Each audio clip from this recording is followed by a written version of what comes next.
The Buried Army. 2 millennia ago in Denmark, a chilling massacre occurred. Recent excavations have unveiled the remnants of this savage conflict, leaving historians both intrigued and appalled.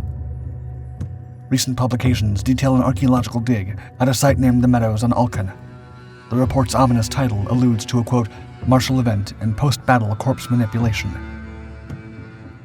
Believed to have transpired in the 1st century AD, this large-scale battle unfolded on a bog. The marshy terrain has since safeguarded the remains of the fallen, offering a haunting glimpse into their final moments.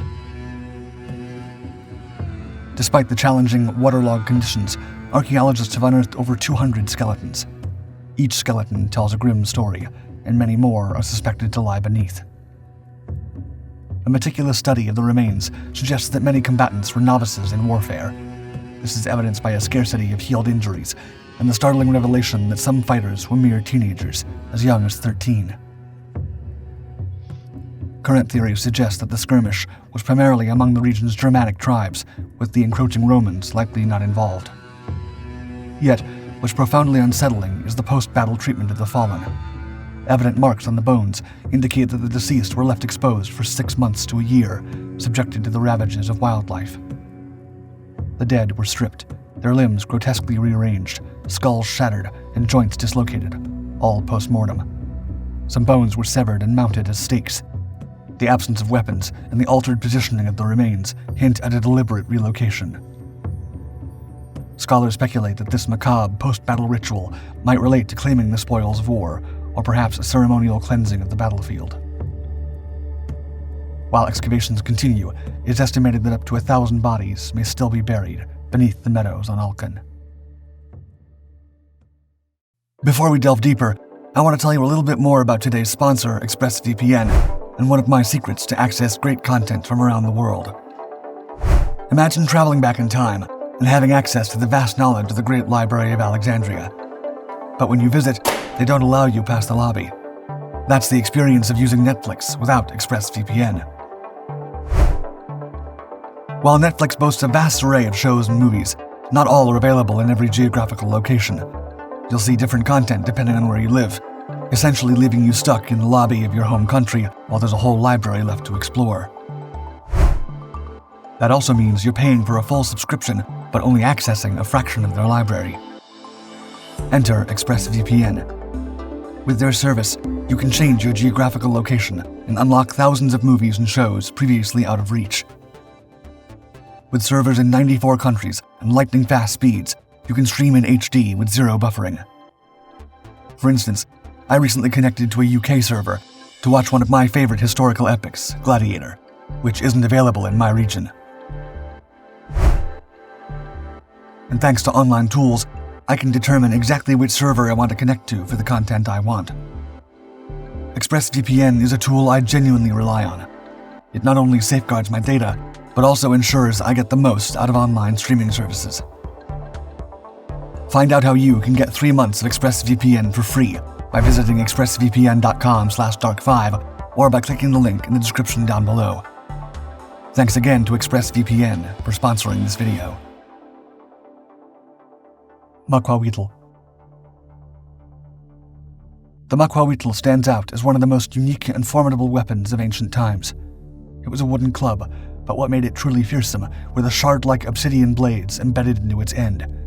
These blades can be honed to an edge sharper than even the finest stainless steel razor blade. Historical records have documented the discovery of Maquahuitls over the centuries. However, the last known genuine specimen was tragically lost in a fire in the late 19th century. All that remains are detailed eyewitness descriptions painting a vivid picture of this weapon. Dating back to as early as 900 BC and in use until 1570 AD, the Maquahuitl was the preferred weapon for close combat among Mesoamericans, notably the Aztecs and the Mayans. The wooden handle and shaft typically measured about 1 meter in length and weighed approximately 2 kilograms. The prismatic blades, crafted from volcanic obsidian, were reputedly capable of inflicting severe lacerations and facial injuries. These razor-sharp blades were affixed into grooves on both sides of the shaft, secured with a natural adhesive. This design gave the maquahuitl a resemblance to a primitive chainsaw. There were variations of the maquahuitl. Some had longer blades, others featured spikes or even smaller circular scales, creating a deadly serrated edge. Historians often describe this weapon as a cross between a sword and a saw. A well-crafted maquahuitl could decapitate a man, and as some sources claim, even a horse. One account from a conquistador recalls a harrowing scene where native warriors attacked a fellow soldier, gruesomely beheading his horse. There were also two-handed versions of the maquahuitl, which were lengthier, weightier, and even more lethal. The Aztecs found a unique use for these weapons, capturing enemies alive for ritualistic sacrifices.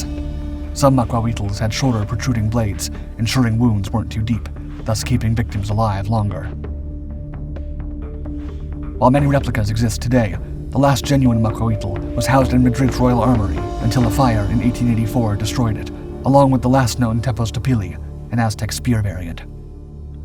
Today, it's believed that no authentic maquahuitls remain. Yet their legacy is undeniable, having played a pivotal role in defending the Mesoamericans against Spanish conquistadors. Yermunbu helmet. The unearthing of an artifact can often be a startling revelation, offering historians fresh insights into the past. Yet, at times, the absence of discoveries can be even stranger, such as the mysterious lack of Viking helmets that have been recovered over the years. It wasn't until 1943 that the famous Yermunbu helmet was accidentally discovered in a field on a Norwegian farm. Crafted over a millennium ago, it's believed to be the first Viking helmet ever found in modern times. For a period, it was concealed from the prying eyes of the occupying Germans, safeguarded from the Reich's notorious treasure hunters. Later, this remarkable find led archaeologists to a burial mound situated on the same land. This excavation site unveiled over 70 additional artifacts, encompassing chainmail, swords, equestrian gear, and other weaponry. Analysis indicated that the burial site likely belonged to a Viking of considerable wealth, and the unearthed treasures were subsequently transported to the Oslo Museum, where they are preserved today. The Yermunbu helmet is one of only 2 Viking helmets ever found, and the sole one discovered in Scandinavia. Its counterpart was unearthed in Yorkshire, England during the 1950s by construction workers engaged in sewage system installations. Given the widespread influence and aggressive expansion of the Vikings, the scant number of helmets found is indeed surprising. One hypothesis proposes that helmets were not a staple of battle attire, but were reserved for ceremonial or symbolic events. If true, this would imply that only individuals of significant stature, possibly chieftains or elite warriors, would own them, rendering their archaeological footprint scarce. Another theory attributes this scarcity to the rising influence of Christianity, which discouraged the tradition of interring possessions with the deceased, consequently reducing the number of grave goods, such as armor and weapons, available for discovery. The mystery of the missing helmets remains unsolved. However, there is still hope that future excavations, coupled with fortuitous discoveries like the Yermunbu helmet, may illuminate the reasons behind their rare occurrence in the historical record. Y chromosome collapse. Not all artifacts are tangible, yet their impact can be profound. One such phenomenon, which transpired roughly 7,000 years ago, has left an indelible mark on our genetic history, the implications of which are only now beginning to unravel. Every human cell contains 23 pairs of chromosomes, which carry the genetic information that makes us who we are. One of these pairs determines our sex. Females have 2 X chromosomes, while males have 1 X and 1 Y chromosome. The Y chromosome is passed from father to son, making it a record of paternal lineage. Around 5,000 to 7,000 years ago, dominant male leaders, reminiscent of figures like Genghis Khan, expanded their territories, decimating rival clans in their wake. This led to a drastic reduction in the male population of certain regions, with some estimates suggesting it plummeted to a mere 5%. In this era, clan members and leadership were predominantly determined by the male lineage. While women often married into different clans, men typically stayed within their own, ensuring the Y chromosome remained within the clan's confines. However, evidence suggests a significant collapse in the diversity of the Y chromosome during this period. This phenomenon is believed to have been triggered by a genetic bottleneck resulting from a scarcity of reproducing males. Some studies estimate a staggering ratio of 17 women to every man during this time, leading to long-lasting genetic repercussions. As numerous lineages vanished, the surviving clans, over successive generations, exhibited a diminished diversity in human Y chromosomes due to their shared male ancestry. While the most significant bottleneck seems to have occurred around 7,000 years ago, it wasn't a one-time event. Different populations around the world have experienced similar reductions in Y chromosome diversity at various points in history.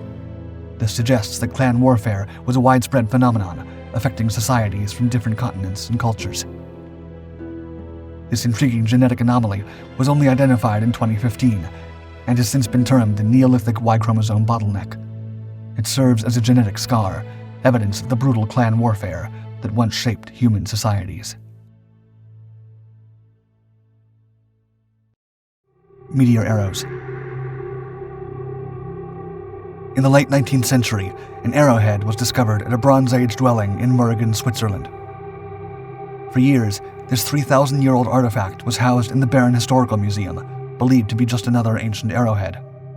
However, recent research has unveiled that this is no ordinary relic. Advanced techniques, such as X-ray tomography and gamma spectrometry, were employed to study the artifact. It was found to contain aluminum-26 isotopes not naturally found on Earth, along with traces of an iron and nickel alloy consistent with meteorites. Further analysis determined that the arrowhead was crafted from a meteorite that struck Earth around 3,500 years ago. Its hardness, ideal for inflicting damage, likely made it a prized material. Fashioned into a weapon around 800 BC, this meteoric iron arrowhead was found with remnants of pitch, suggesting it was once affixed to an arrow shaft. Most intriguingly, its mineral composition doesn't match that of local meteorites, such as the Thunberg meteorite site, located a mere 5 miles from the arrowhead's discovery. This hints at a journey from afar after its terrestrial arrival. Current theories suggest the meteor might have first touched down over 1,400 miles away in Estonia, before being transported or traded by humans, eventually landing in Switzerland. The meteorite's impact in 1500 BC was probably recognized by ancient people as a significant event, and the material from the meteorite was deemed valuable, making it a sought-after commodity. The distances traveled by this unique meteoric arrowhead and the historical events it's been witness to are virtually unfathomable. Despite its awe-inspiring nature, it also serves as a testament to mankind's tendency to weaponize its discoveries. Are you ready to unlock the secrets of the past?